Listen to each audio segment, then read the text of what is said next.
বর্তমানে দেখা যাচ্ছে কেউ তেল মেরে পুরস্কার আদায় করছে, আবার কারোর জন্য একটা ভালো 5 স্টার মঞ্চ তৈরি করতেছে। এই হলো আমাদের বর্তমান পরিস্থিতি। সাকিব খানকে আসলে সম্মান জানাচ্ছে সম্মানীয় ব্যক্তিরাই।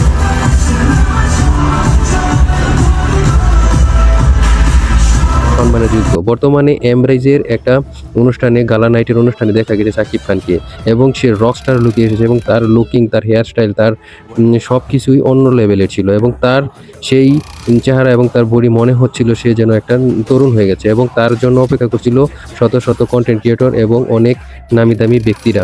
সবাই উপচে পড়ছিল এবং সাকিবিয়ানরা তো আছেই। সাকিবের এই প্রত্যাবর্তন এবং এই আয়োজনে মনে হচ্ছে সে অনেক অনন্য লেভেলে চলে গেছে। কিন্তু এবং তার জন্য এই তৈরি হয়েছিল তার একটা মঞ্চ, গালা নাইটের মঞ্চ, এবং সেই মঞ্চটা পুরো সম্পূর্ণ মাতিয়ে রেখেছিল তার ডান্স, হেয়ারস্টাইল এবং তার লুকিংয়ে, এবং সবাই তাকে নিয়ে বাহবা দিচ্ছিল। আর এরপর দিকে তো আপনারা জানেন কেউ তেল মেরে নিয়ে মানুষের খোঁচা দিচ্ছিল, যে কেউ তেল মেরে পুরস্কার আদায় করছে আর কেউ তার যোগ্যতা দিয়ে তার সম্মান কুড়াচ্ছে। এভাবেই চলছে বাংলাদেশ। আসলে আপনারা জানেন বর্তমানে সাকিব খানের একটা মুভির রকস্টার সেটা আসতেছে, এবং তার প্রমোশনে নয়, সে সরাসরি এসেছিল এখানে তাকে এমরাইজের গালা নাইটে।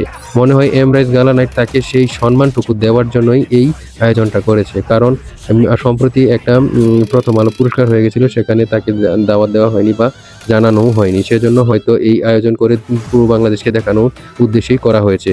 আপনাদের মতামত অবশ্যই জানিয়ে যাবেন।